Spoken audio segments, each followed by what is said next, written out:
Nuestro amigo Rafael grabó un video en el cual estaba filmando más bien, su muerte. Donde en ese video que grabó le dijo a sus amigos: he entendido, este video va a quedar para mis amigos, he entendido, amigos, que la vida no tiene sentido. Me despido de ustedes, esperando de que ustedes tengan una buena vida, porque yo nunca la tuve. Y se suicidó frente a aquella cámara de video. Es triste cuando esto pasa. ¿Cuántas personas, cuántos jóvenes muertos a causa de la depresión, a causa de las decepciones amorosas? ¿Cuántas personas adultas incluso han cometido este acto tan terrible? La vida sin Cristo en realidad no tiene sentido. Y el tema de esta lección que vamos a tratar por estos minutos lleva por título El sentido de la vida. En el Antiguo Testamento tenemos grandes personajes que han contribuido a la compilación de este libro perfecto llamado Biblia. Personajes en los cuales vemos cómo ellos atravesaron grandes dificultades en su vida. Personajes los cuales Dios utilizó para sus propósitos. Personajes los cuales quedaron inscritos para nuestro aprendizaje. ¿Y sabe qué, estimado hermano?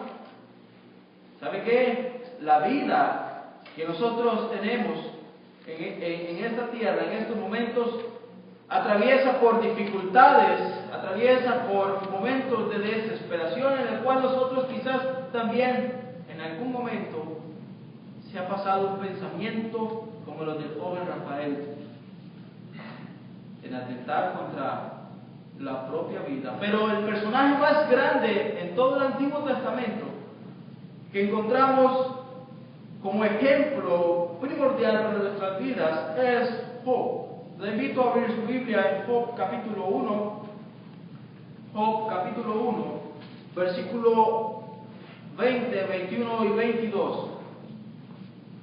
En esta porción de las Escrituras tenemos nosotros que este hombre que había trabajado por tanto tiempo en su vida, este hombre que había hecho tantos y tantos bienes, que había tenido muchas riquezas, ahora viene a padecer problemas.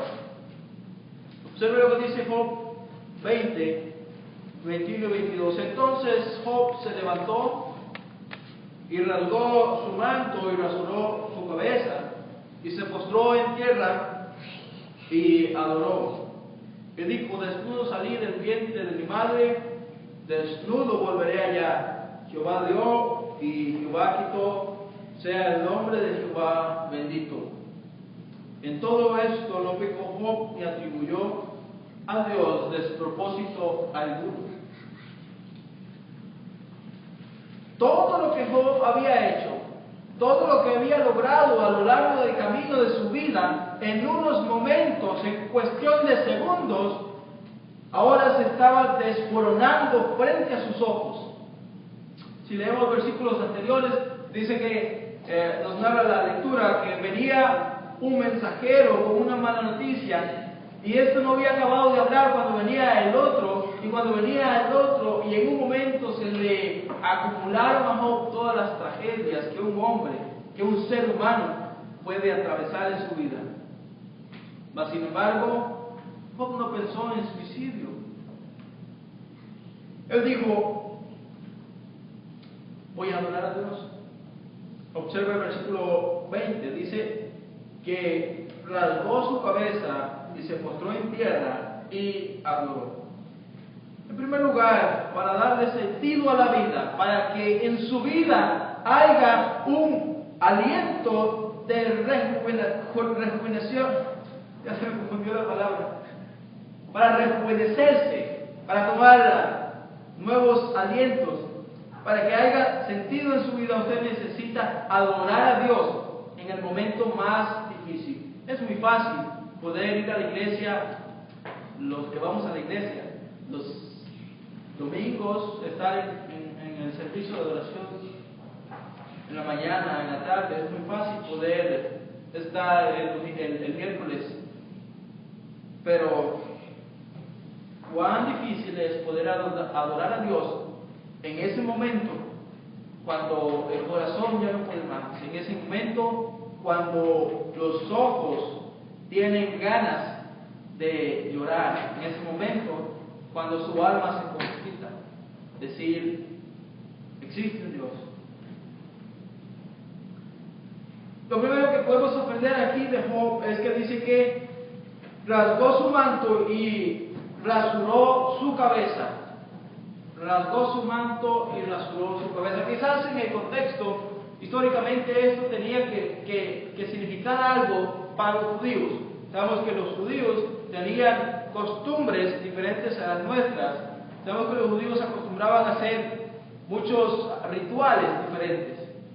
Y una de ellas era el rasgar sus vestiduras, el rasurar su cabeza, en señal de luto, en señal de desesperación, en señal de desacuerdo. Y eso fue lo que hizo Job. Él externalizó su dolor. Es muy importante, hermanos, poder controlar esto, poder en algún momento de nuestra vida externalizar lo que llevamos dentro, lo que sentimos. Porque ¿saben qué, hermano? Es que la vida nuestra está rodeado de preocupaciones, presiones, pagar el bill de la casa, pagar a internet, pagar cable, etcétera, etcétera. Muchas presiones que se van acumulando en nuestra vida. Muchos problemas, ofensas, se van acumulando en nuestra vida. Es como un saquito que se va llenando ahí con cada una de estas cosas. Y es un reloj de tiempo. Tic-toc, tic-toc, tic-toc. Que si usted no externaliza como lo hizo Job, va a llegar un momento en que ese tic-toc, tic-toc, tic-toc, tic-toc va a ser un boom y va a explotar. Y es cuando evidentemente sucede el suicidio. Es cuando evidentemente damos una respuesta la cual después pensamos, mejor no lo hubiera dicho. Es cuando evidentemente nosotros cometemos hechos o actos vergonzosos de los cuales después nos vamos a arrepentir. De Job aprendemos a controlar la manera como externalizamos nuestro dolor, cómo sacamos un poquito de lo que llevamos dentro. Es importante esto, mi estimado hermano, mi estimado amigo. Versículo 21 dice, y dijo, desnudo salí del vientre de mi madre y desnudo volveré allá. Jehová dio y Jehová quitó, sea el nombre de Jehová bendito. Cuando leemos en Santiago capítulo 5, versículo 13, la instrucción que la Biblia nos da para nosotros aquí es muy clara. Santiago 5:13 dice, ¿está alguno entre vosotros afligido? Haga oración. Pero cuando nosotros nos sentimos afligidos, ¿a dónde acudimos? ¿Al psicólogo? ¿Sí? Vamos al psicólogo. A otros nos desestresa la pesca, ¿verdad? Nos vamos a pescar. Otros pues se desestresan ahí con la novela. Otros más pues se van a jugar fútbol, aunque aquí no es tan común el fútbol. Muchas actividades. Cuando está afligido, le echa una llamadita a sus amigos, bueno, ¿qué estás haciendo? Pues, aquí estoy afligido, vámonos a ir a este lugar. Dice, si está alguno entre vosotros afligido, la instrucción bíblica, lo que Dios demanda de nosotros, hermano, lo que debemos de hacer en el momento de la aflicción es orar a Dios. ¿Sabe por qué? Porque en Dios se encuentra el remedio a nuestros problemas. En Dios nuestra alma tendrá sentido, nuestras preocupaciones descansan en Dios. Job dijo, Jehová dio, Jehová quitó. ¿Qué fortaleza la de este hombre para poder expresar estas palabras? Jehová dio, Jehová quitó. Pero cuando analizamos esto en detalle, ¿era Dios quien había quitado a Job lo que tenía? Decimos, bueno, Dios sí le dio, ok, Dios es el Padre de las luces, ¿verdad? Dice Santiago, ese que de quien proviene, Santiago capítulo 1, todo don perfecto. O sea, Dios le dio, ok, pero Dios le quitó. Cuando leemos versículos más abajo, en el capítulo 2, versículo 7 en especial, encontramos que quien estaba interesado en destruir era Satanás. ¿Y sabe por qué? Porque ese es el propósito de él: destruir, matar, hurtar. El propósito no tiene ningún interés en el alma suya y el alma mía. Cuando Satanás realiza su obra, el único interés es derribar y destruir. Él era quien había traído los problemas a la vida de Job. Mas sin embargo, Job dice que fue Dios. ¿Cómo conciliamos estos dos razonamientos?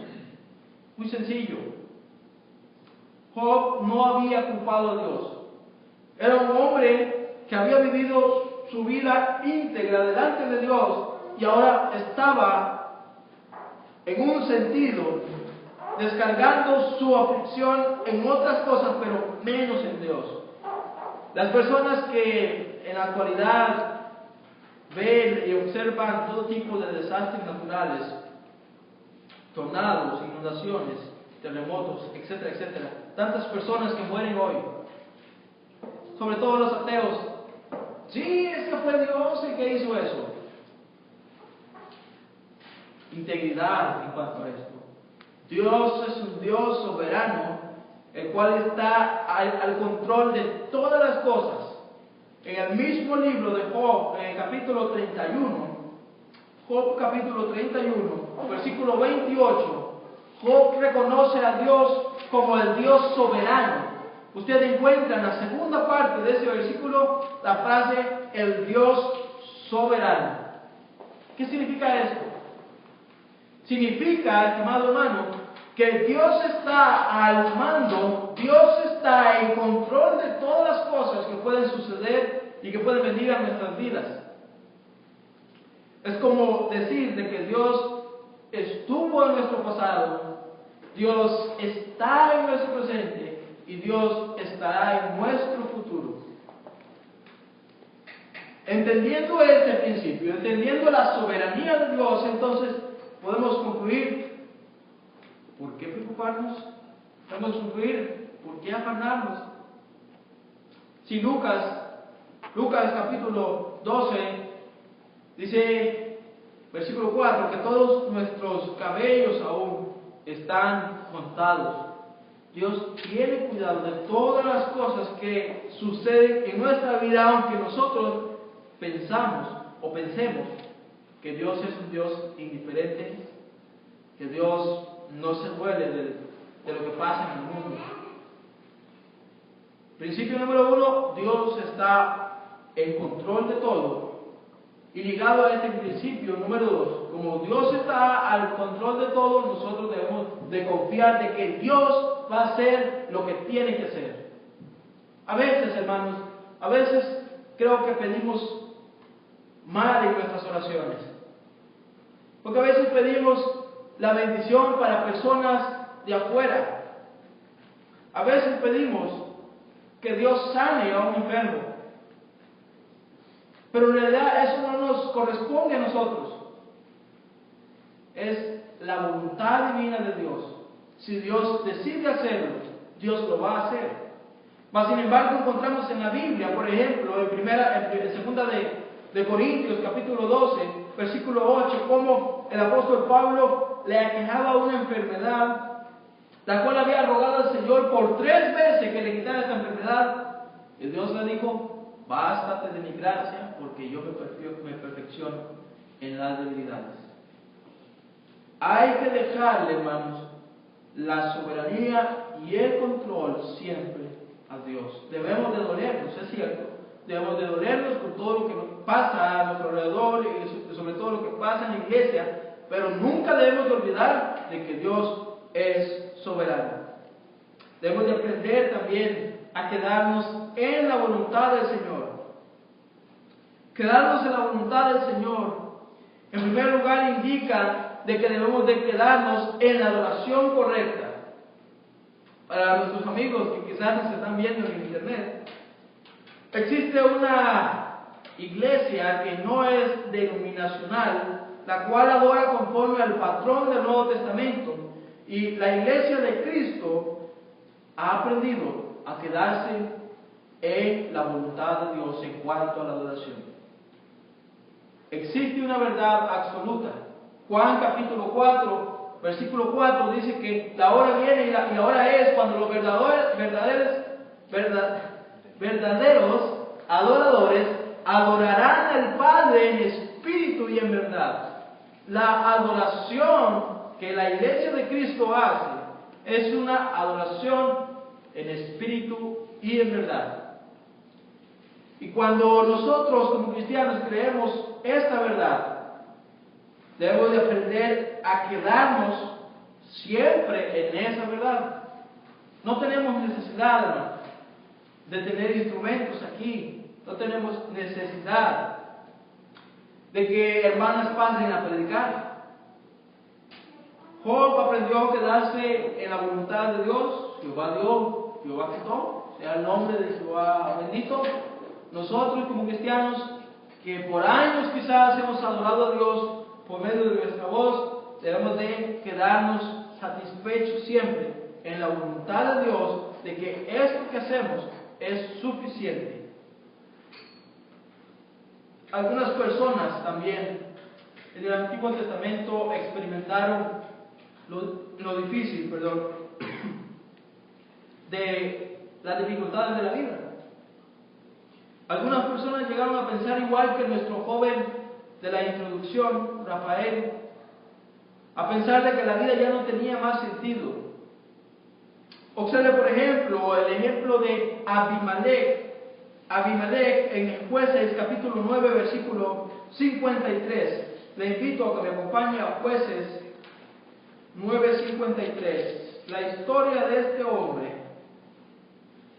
la historia de este juez o rey, es sumamente una historia un tanto triste, pero es una historia a veces común también. Este hombre había hecho muchas matanzas en su vida. Si leemos desde el versículo 49, vemos cómo él iba con coraje a las ciudades y mataba sin ninguna piedad. Versículo 53 dice: mas una mujer dejó caer un pedazo de una rueda de molino sobre la cabeza de Abimelech y le rompió el cráneo. El versículo 56, observe: así pagó Dios a Abimelech el mal que hizo contra su padre, matando a sus 70 hermanos. Un hombre que había matado personas, muchas personas, y que aún había matado a sus hermanos. Vea cómo viene a terminar. Cuando leemos en mucho más detalles la vida de este hombre, entendemos que su vida no tenía sentido.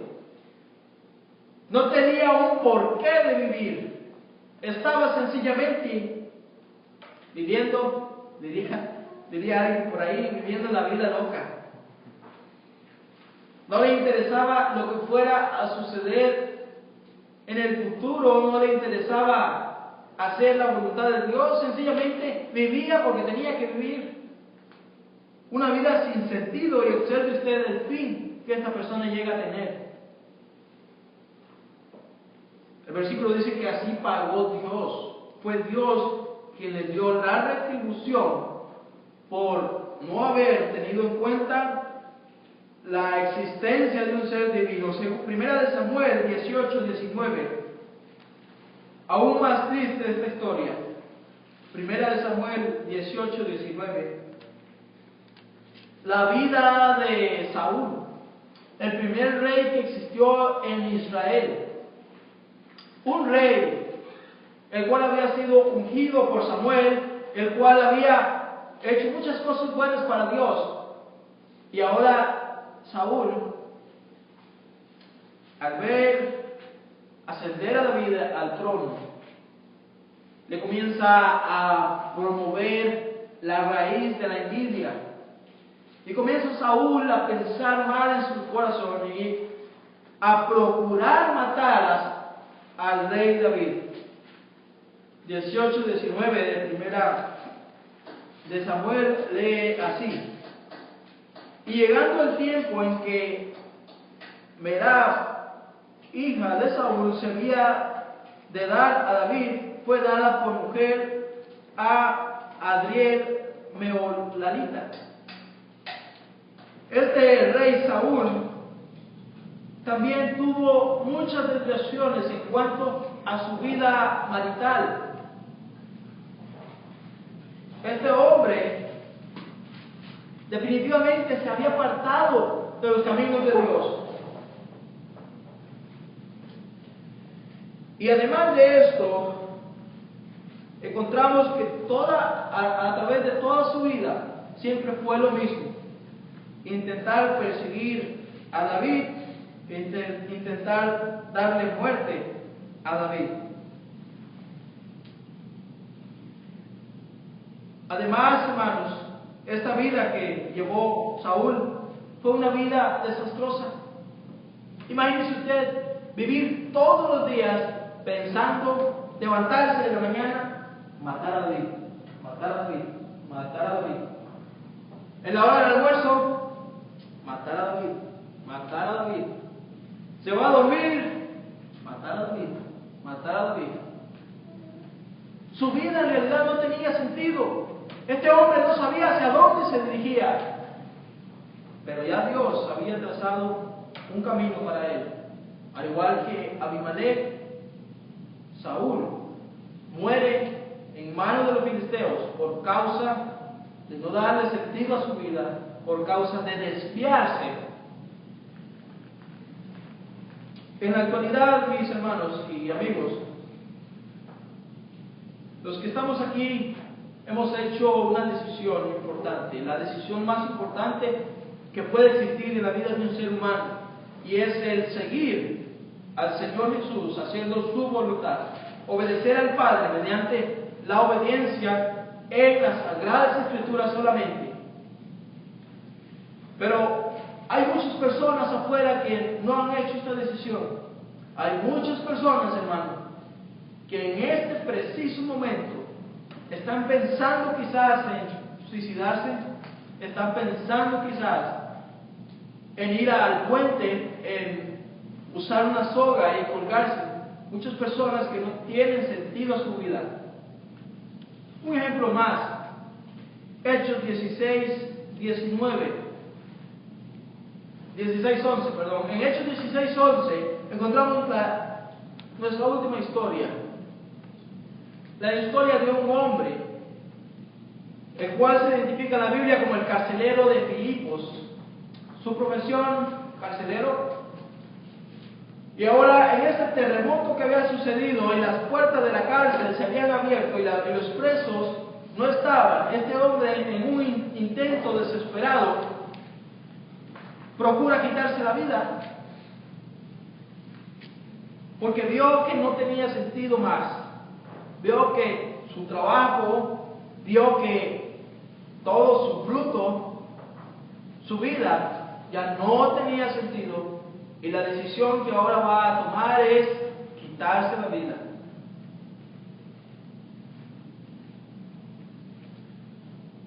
Pero para darle sentido a la vida necesitamos entender el plan de salvación, necesitamos venir a Cristo en obediencia. Lucas capítulo 23, versículo 46, nos muestra cómo el Señor Jesús, al igual que Job, al igual que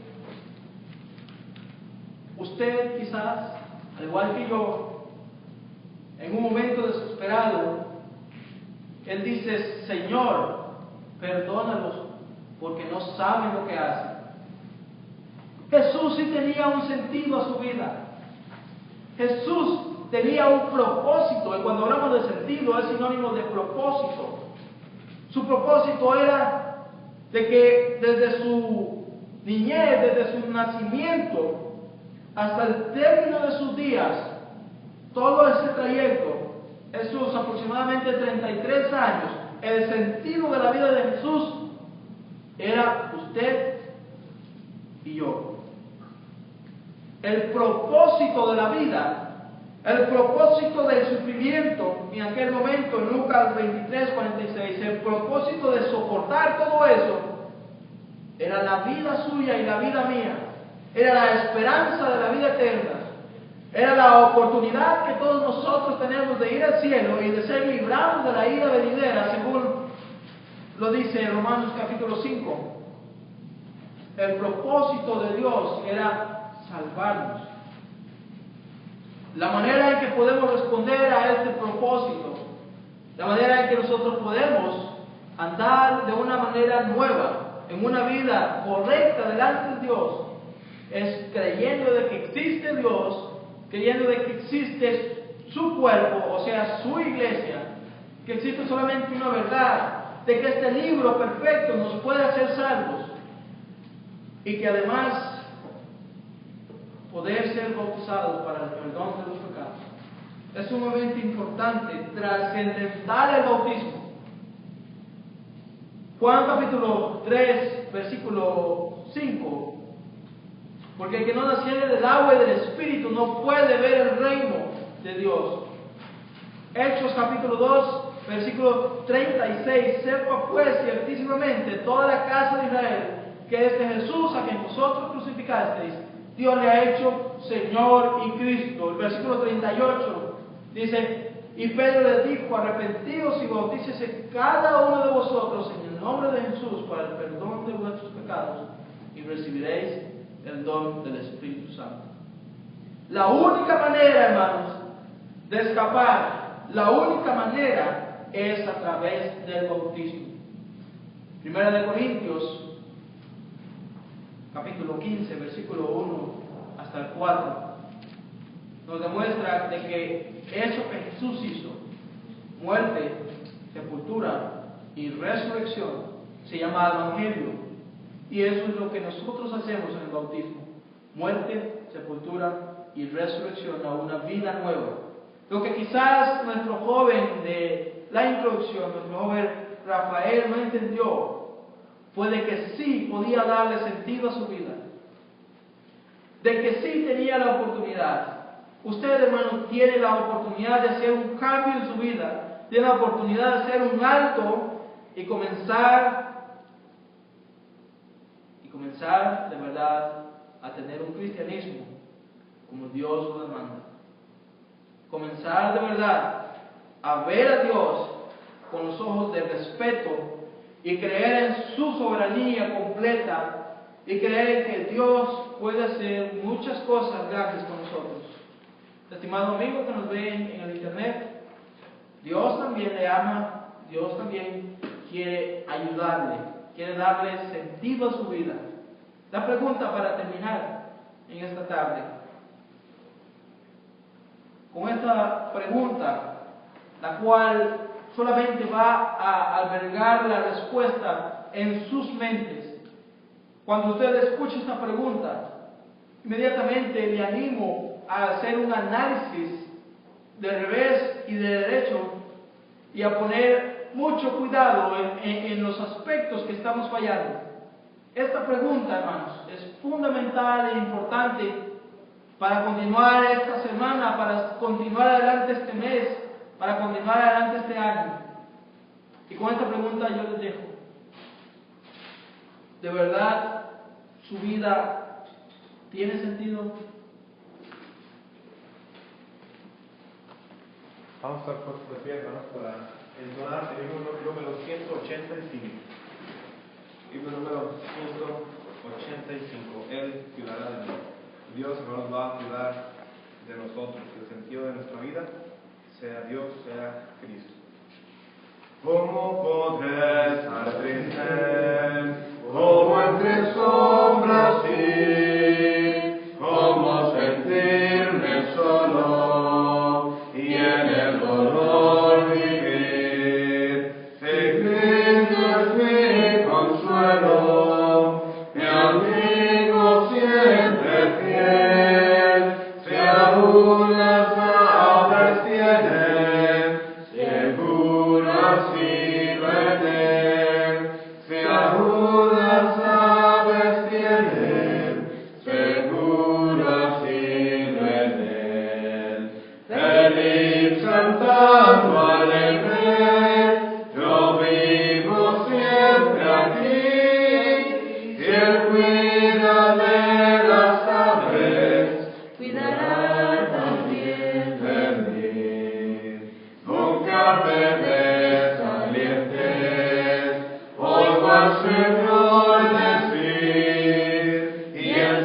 palabra fiado, aguardo dolor huir, a Cristo paso a paso, yo sigo sin cesar, y todas sus bondades me hacen limitar, y todas sus bondades me hacen limitar.